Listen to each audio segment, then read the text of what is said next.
Mencuatnya nama Ridwan Kamil dalam diskusi elit parpol pendukung Ganjar Pranowo di Pilpres 2024. Sandiaga Uno menyatakan bahwa P3 tetap komit dengan PDI Perjuangan, siapapun bakal calon pendamping Ganjar Pranowo.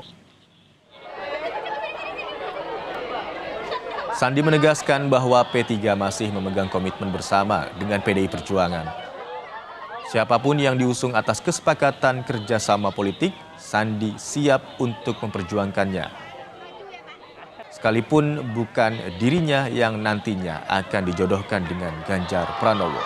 Sandi mengaku bukan semata mencari jabatan atau ambisi akan kekuasaan.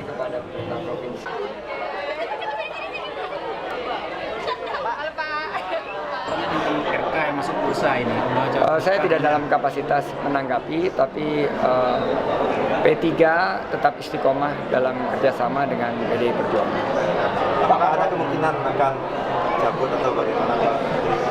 Kita istiqomah, dan kalau istiqomah itu adalah kita meneruskan kerjasama politik, karena ini bukan mencari jabatan, bukan berambisi untuk mencari kekuasaan semata, tapi justru adalah politik amar ma'ruf nahi munkar, politik penuh pengorbanan dan pengabdian.